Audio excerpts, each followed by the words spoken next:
Hi, advanced public speaking students, and welcome to week 8. I just have a few items to share with you today, so I'll get right to it. First of all, as you look at the weekly folder, we have only 2 assignments this week because it is fall break, so happy fall break.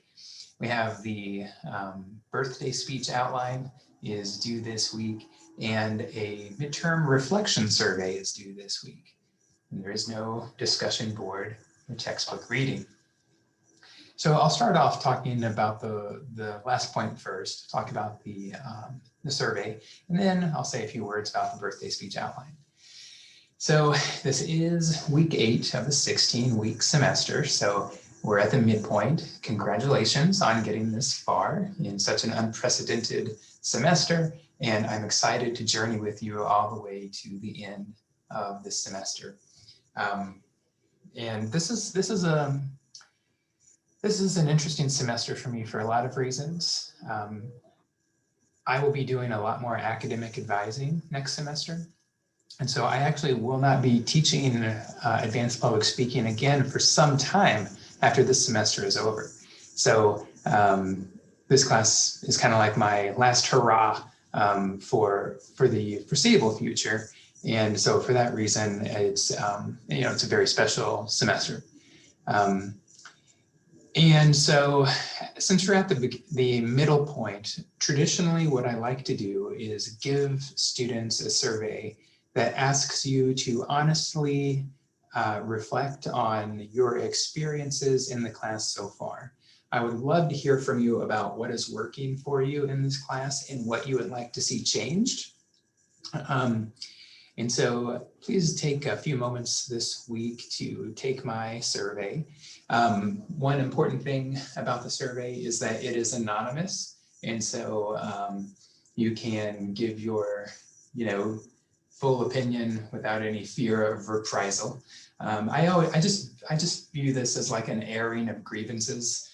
It's better, I found, to try to get this information in the middle of the semester rather than making everyone store it all up inside until the end of the semester and sharing that at the end when it's too late to make any changes.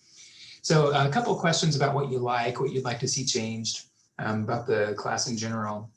A couple of questions about COVID-19 and how it's impacted you, and just a place for you to share any reflections that you would like to share with me related to advanced public speaking and your experience of this class.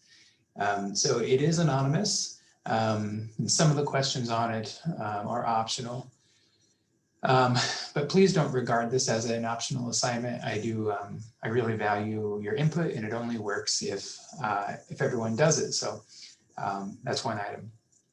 Next up is the birthday speech, one of my favorite speech assignments of the semester. I love all the speech assignments, and that's why I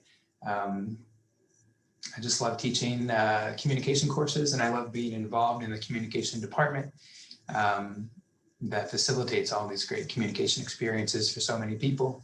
On the Tell a Story speech, we had this experience of complete freedom in what we put in the speech and how we said it. For the birthday speech, we're maintaining that freedom and adding on some of the trappings of a speech. And then that will set us up for the later on the persuasive speech assignment that's coming up in this semester, which continues that through line of freedom, adding on more of the structure and the formal sort of agendas of the persuasive speech world.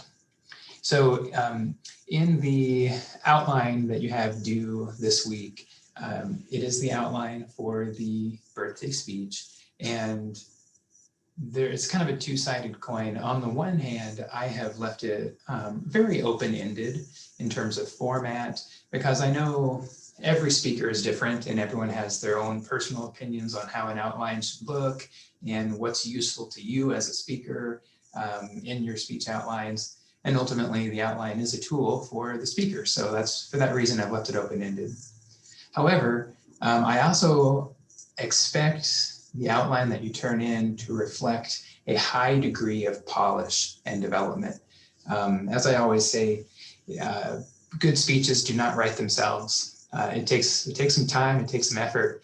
And so make sure that you don't just dash off a few quick bullet points and send those to me.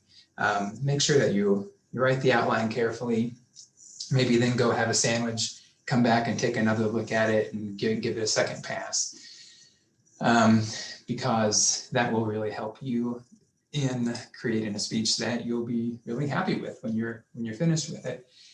As you guys know, you've had this assignment since the beginning of last week, and those of you who have already turned in your topics, you are free to have started that outline assignment. So you have as many as 2 full weeks to complete the outline. Of course, at the time that I'm recording this video, I have topics from about half of you. And so they're due Sunday at the end of week 7. And of course, Monday morning when we wake up and week 8 begins, you'll have all of this week to work on your birthday speech outline, and it'll be due at the end of the week. Like everything is traditionally due Sunday at 11:59. And then the following week we'll have the speech video due according to our tradition that we have established of the way this class schedule works. One other important thing, I have received a few frequently asked questions from you on email, and so I'll go ahead and address those now. One of the, I'll just say all of them and then I'll go back and talk about them.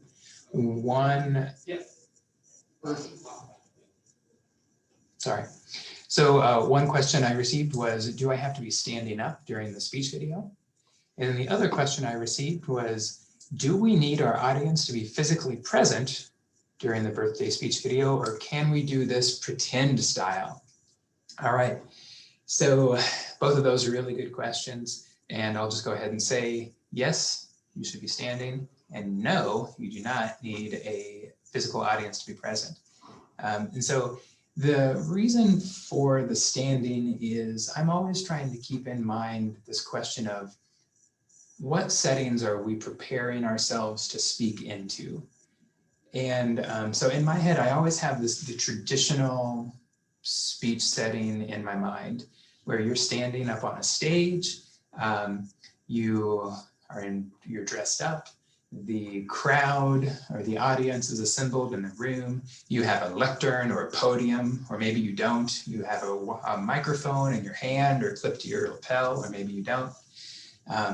But one way or the other, it's the traditional speech setting. In such a setting, the speaker is always standing up, is never sitting down, always has some kind of notes or note card at their disposal if the speech is not memorized. And never is a speech delivered in a traditional setting read off of notes that are actually on the speech or on the screen that the webcam is a part of, which I think is what a lot of people are doing. I'm really wrestling with my COM 115 students this semester. It's been a real effort for me to get them, while they're standing up for their speech video, to have a card visible in their hand, because they think they're going to get counted off for using the note card, which of course is exactly the opposite of the truth. As a speech teacher, I'm trying to get people to use a note card. And so it's perfectly good to hold a note card in your hand, visibly refer to the note card while you're talking, because that's how traditional speeches work. You never, unless you have some sort of fancy, expensive teleprompter, you're never able to just read your notes off of a screen in such a way that the audience has a hard time telling whether you're reading or not. It's because the teleprompters are, transparent. So anyway, for you guys and for your birthday speech, as it says in the assignment sheet, I do encourage you to use a note card. And so the idea here is you write up the outline, and then kind of in the process of rehearsal, you boil the outline down, because again, you don't want to be reading off of your outline during the speech. You boil it down and you write your talking points on the note card. And that's kind of the ideal. If you do not have a cardstock note card, you can use a piece of paper, you can use a Post-it note. Of course, and you guys are advanced students too. Well, what I'm trying to say is if you do rehearse your speech a lot and you just memorize it accidentally, then that's okay. Sometimes repetition, you'll just automatically memorize stuff. But my point is, I'm not expecting you to memorize the speech, but you're definitely not supposed to read the speech. So that middle ground is where that note card comes in. And then the other question, does the audience need to be physically present, or can we do this pretend style? Yes, it's pretend. I'm aware that COVID-19 is still a factor, and nobody is going to spread COVID-19 on my account or put themselves at any risk. So anytime I have any influence over whether we meet in person or on Zoom, or whether there's an audience that needs to be in person or virtual, I always opt on the virtual side. So yeah, the video is basically, I view the video as practice for in the post-vaccine world. When you do want to go back out to your favorite watering hole and invite all your friends to view your birthday speech, you'll be able to do it. But for now, we're just viewing this video as kind of like a simulation of what your birthday speech will be like. So it is perfectly acceptable if you want to create your video and pretend like you are really in the venue, and that pretend like your friends or whoever you intend to be in the audience for your speech is actually in the audience.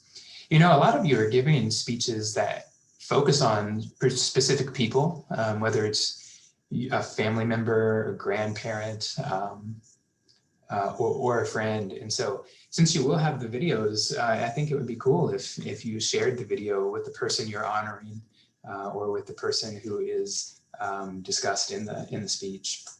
I think that'd be really cool.